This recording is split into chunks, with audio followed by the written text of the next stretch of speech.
여러분 안녕하십니까? 여수 MBC 뉴스데스크입니다. 윤석열 대통령의 탄핵 심판 선고를 앞두고 인용을 촉구하는 목소리가 거세지고 있습니다.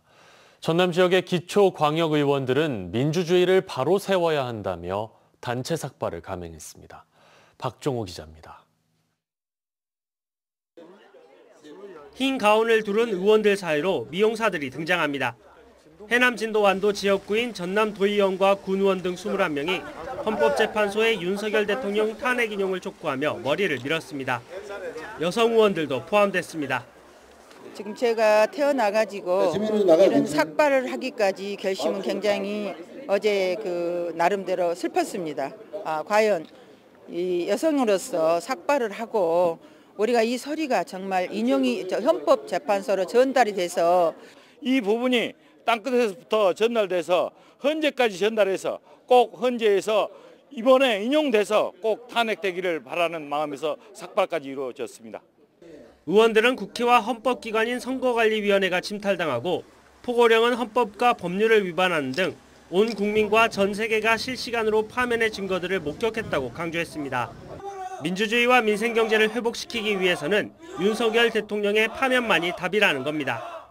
만장일치 파면만이 내란 속의 윤석열과 그 일당을 심판하는 시작이며 민생경제, 애교, 안보를 안정시키는 유일한 지름길이다.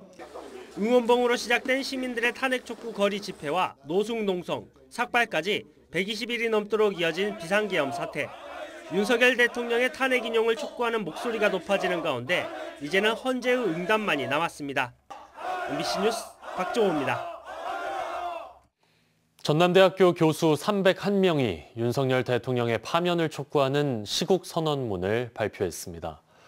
교수들은 선언문에서 전 국민이 목격한 대통령의 헌정질서 파괴 행위에 준엄한 심판을 내리지 못하는 헌법재판소라면 존재할 이유가 없다며 헌법재판소가 파면 선고를 하지 않는다면 지체된 정의를 회복하기 위한 주권자의 직접 행동을 마주할 것이라고 밝혔습니다. 교수들은 그러면서 내란 세력의 준동을 막는 헌법적 판결을 엄중히 선고할 것을 촉구한다고 덧붙였습니다. 4.2 재보궐선거 본투표가 전남 동부권에서 진행됐습니다.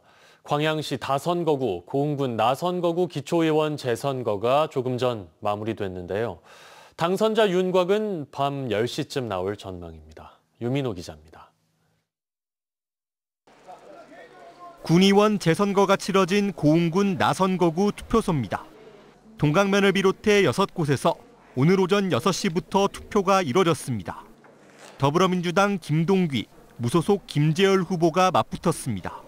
감독이 잡아서 여기에 넣어주시고 이쪽으로 나가시면 됩니다. 고령 유권자가 많은 지역, 거동이 어려워도 소중한 한 표를 행사하기 위해 투표소를 찾았습니다. 정당보단 인물, 일 잘하는 지역 일꾼을 뽑겠다고 입을 모읍니다. 지역 발전을 잘하고 그런 사람을 이제 원했죠. 그러나 나는 그 사람을 위해서 찍었으니까.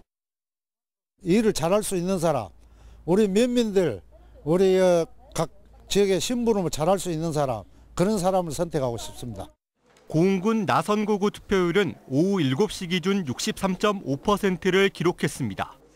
시의원 재선거가 치러진 광양시 다선거구는 3파전입니다. 민주당 이돈연, 진보당 임기주, 자유통일당 박종열 후보가 경쟁입니다. 광양시 다선거구 오후 7시 기준 투표율은 14.7%입니다. 투표가 오후 8시 마무리되면서 투표함도 지역별 개표소로 옮겨졌습니다. 개표는 수검표로 이뤄지는데 당선자 윤곽은 밤 10시쯤 나올 전망입니다. 이번 선거에서 선출된 후보자는 내년 지방선거까지 약 1년 2개월의 임기를 갖게 됩니다. MBC 뉴스 유민호입니다.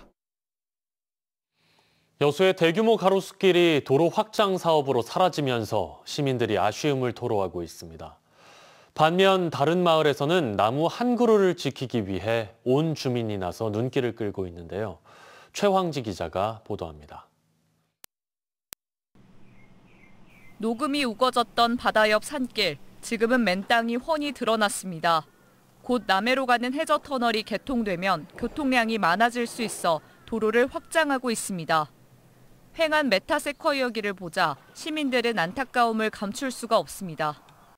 초등학교, 고등학교 우리가 여기로 등교를 했는데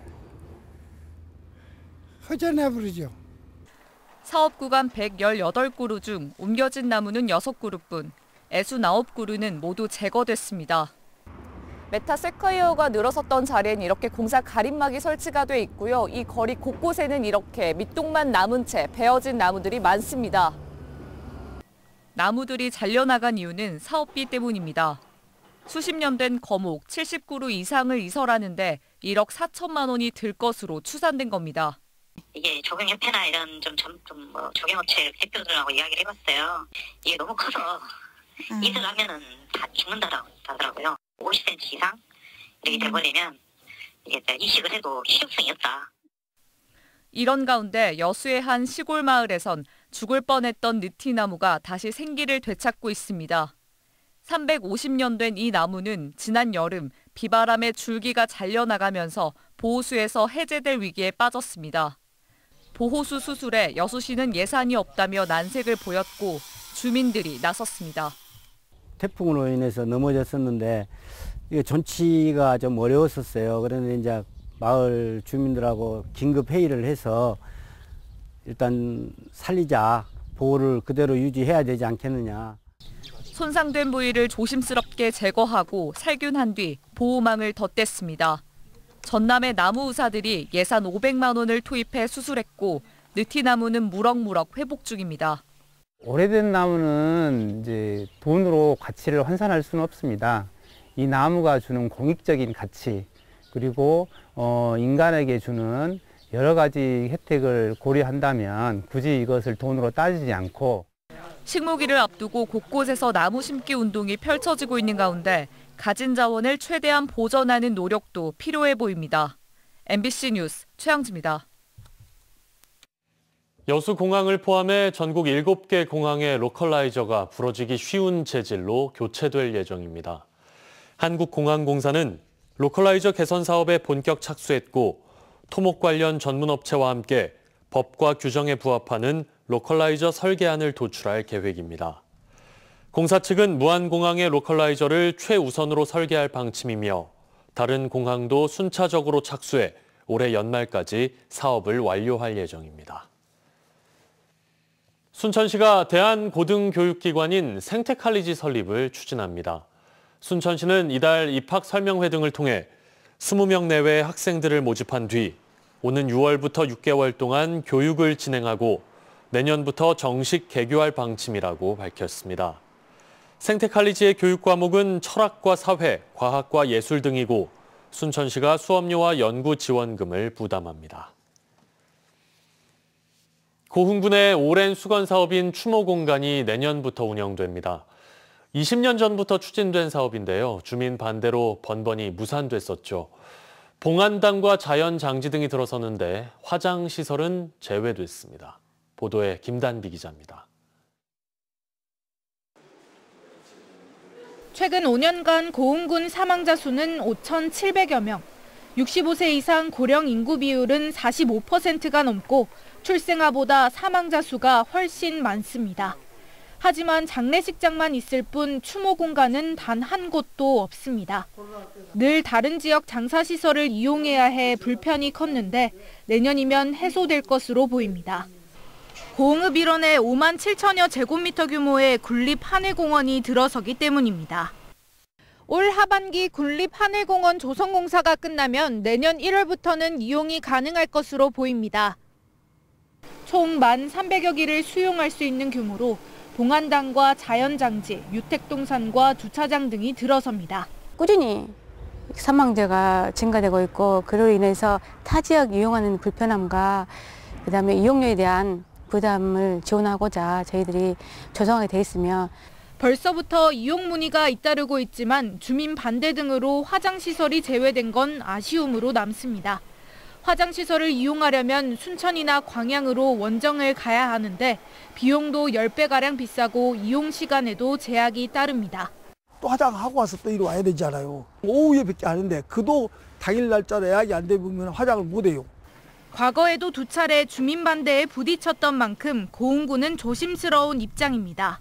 추모 공간부터 먼저 조성한 뒤 화장시설에 대한 논의를 이어갈 방침입니다.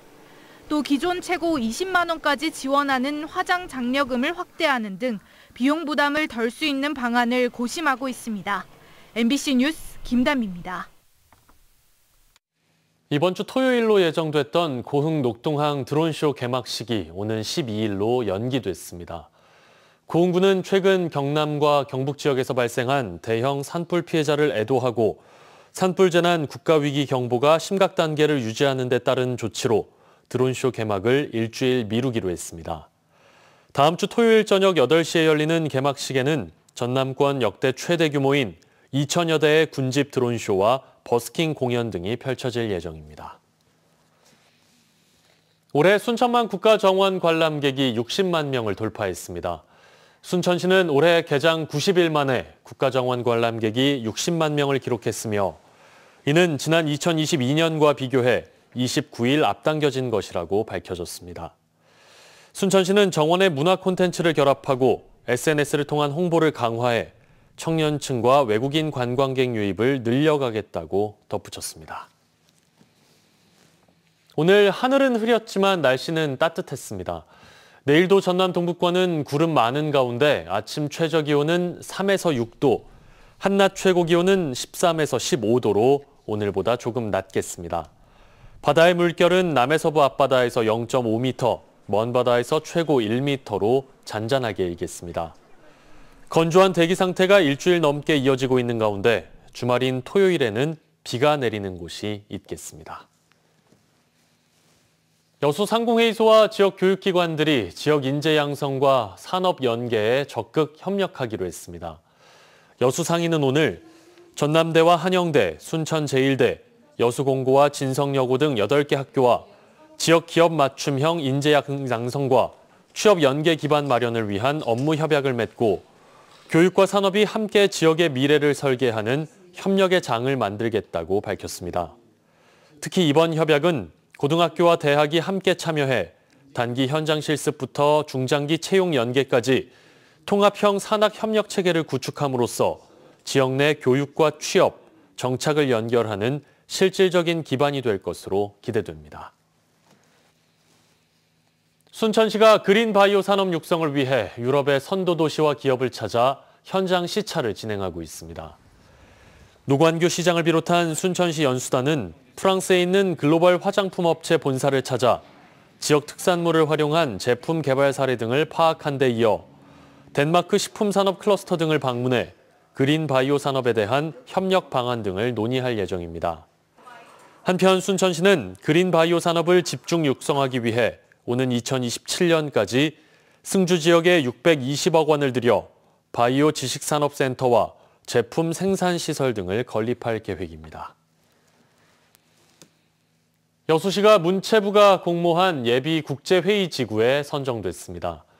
여수시는 최근 문화체육관광부가 국제회의 산업 육성을 위해 실시한 예비 국제회의지구 공모에서 군산, 울산, 원주와 함께 선정됐으며 앞으로 3년 동안 국제회의 활성화 기반 마련에 필요한 국비 지원을 받습니다. 여수시는 지난해 1,262건의 마이스 행사를 유치해 1,475억 원의 경제 효과를 거뒀으며 이번 예비 국제회의지구 선정으로 마이스 산업 활성화는 물론 대형 컨벤션 센터 건립도 탄력을 받을 것으로 기대하고 있습니다. 광양 망덕포구 일원에 추진된 야간 경관 조명 설치 사업이 마무리됐습니다. 광양시는 진월면 망덕포구 내 윤동주 유고 보존 정병욱 가옥과 시민감동 정원 일대에 야간 경관 조명 설치 사업을 모두 완료했다고 밝혔습니다. 광양시는 야간 경관이 지난해 개장한 광양 집 와이어와 함께 망덕포구 일원의 감성과 낭만을 한층 더해줄 핵심 관광 콘텐츠가 될 것으로 기대하고 있습니다. 여수 시민회관이 리모델링 공사를 마치고 오는 12일 재개관합니다. 여수시는 38년 전에 건립된 시민회관이 보수가 필요하다는 정밀 안전진단 결과에 따라 지난해 7월부터 리모델링 공사를 진행했으며 오는 12일 재개관 기념 공연과 함께 다시 문을 열 계획이라고 밝혔습니다. 여수시민회관은 무대 기계와 조명, 음향 장비 등은 물론 관람객 편의를 위해 787석의 객석 의자가 교체됐으며 상수도 시설과 화장실도 정비됐습니다. 여수시가 26년 만에 시내버스 노선 체계 전면 개편을 앞두고 주민설명회를 통해 각계각층의 다양한 의견을 수렴했습니다.